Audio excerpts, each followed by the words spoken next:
listening to their casual jokes. She must have done something, right? While the truth just hung heavy in the air, a truth she'd felt 1,000 times, but never quite like this. And for 6 months, she'd been quietly building a case to blow the lid off Millstone's Community Enforcement Division, a good old boys club run by Lieutenant Russell Keller. Because that's all it took for your whole world to flip. Her identity didn't matter, her evidence didn't matter, the law didn't matter. Only power did. And right then, power was a knee in her spine and 2 officers who'd never guessed that the woman they were arresting had them by the leash. They just didn't know it yet. Across the street, old Mr. Torres stood frozen, phone in hand. Jasmine had carried his wife to the ER when the ambulance never came, had picked up trash after the 4th of July. Like maybe he should have seen this coming. He pressed record and sent the video off, maybe not even knowing why, just that it felt like the right thing, maybe the only thing he could do. Inside the patrol car, Jasmine was silent, not because she was scared, but because that's what training and living teaches you. Don't give them the satisfaction, don't give them anything. One cop kept glancing back at her, confused by the quiet. The other muttered about her fitting the description, and Jasmine nearly laughed, because that description was always written in code. Always meant someone like her. But she had her own code, literally. Under her bracelet, she tapped out a silent pattern, Morse code for active, sending her GPS ping up to the bureau. Years of planning, gathering evidence, building the case. Now she needed 7 more minutes, and she'd have everything she needed. "You're going to regret this," she said quietly, and they scoffed. Told her to shut up. She kept her eyes open, watching the dashboard, the radio, the way the route shifted off the main road, down a dirt path behind the old mill. No cameras, no witnesses. No oversight. They thought they were ghosts. But ghosts leave traces. 50 miles away, Special Agent Howard Whitmore caught Jasmine's distress signal mid-meeting, dropped everything. Called in a black echo protocol. 3 black Suburbans rolling out, silent, windows dark, because when the bureau comes for one of their own, they don't play. Meanwhile, the radio dead, dispatch not answering, the driver's voice shaky now. What's going on? Like they didn't already know. The car stopped, woods thick all around. Because 7 minutes were up. When the agents showed their badges, the Millstone cops froze. Nobody moved, nobody spoke, and in those 30 seconds, everything shifted. Jasmine stepped out, cuffs on, posture straight, and looked at Whitmore with a flicker of dry humor. "Took you long enough." He just nodded. Had to wait for the live stream. The Millstone PD, watching from their screens, knew they'd lost control. Phones started ringing, doors started slamming, the chief cursing into his phone, but it was already over. Whitmore arrested Keller on the spot. Audio files, encrypted texts. But they cut deeper than any headline. An old man stood up, cap in hand, and said what no one else wanted to. "We didn't know how to change it." Jasmine met his eyes. "You do now?" Outside, reporters waited, but Jasmine walked right past them. Her work wasn't about attention. It was about what came next. Weeks passed. The town changed. New chief, new policies, oversight board.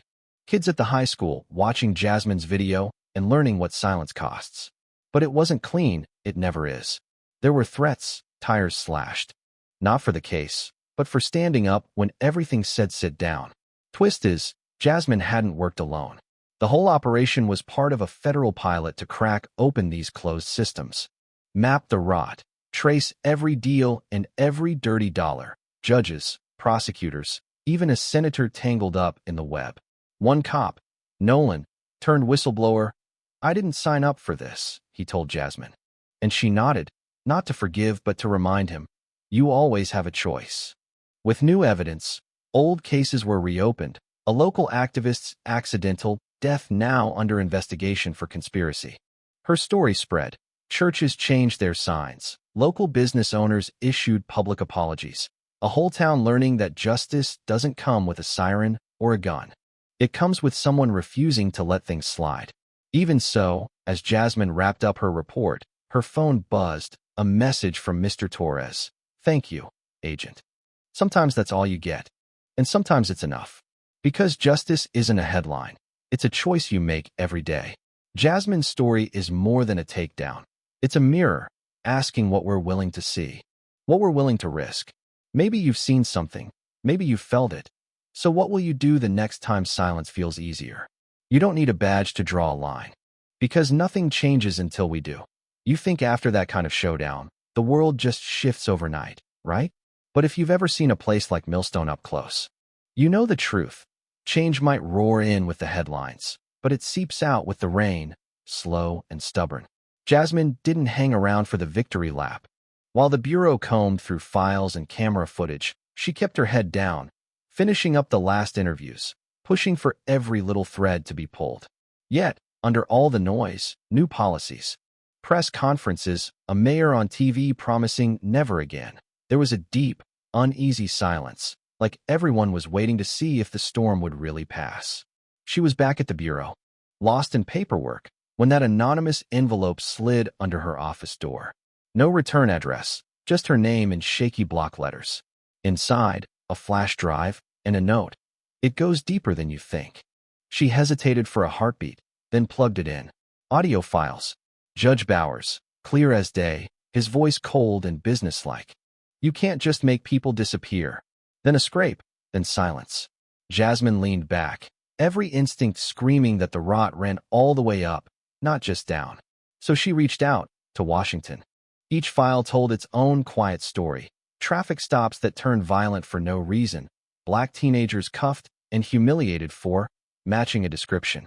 Families pushed out of their homes on technicalities.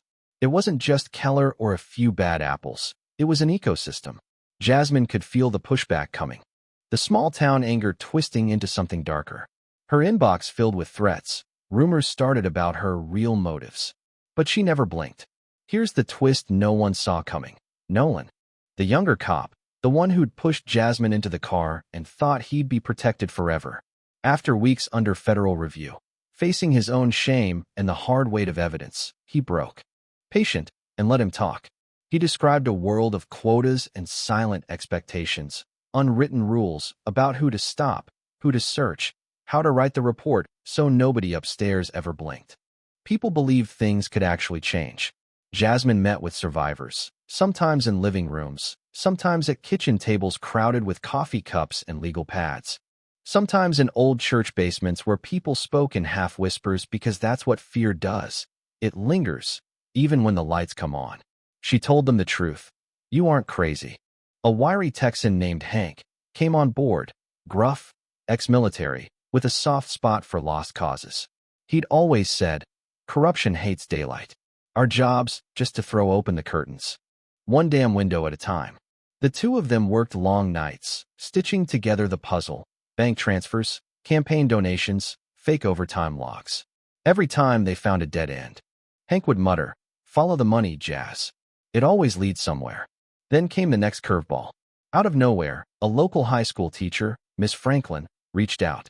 Said she'd seen something strange. A student, Maria, 16, pulled from class after a run-in with Millstone PD, suspended without explanation.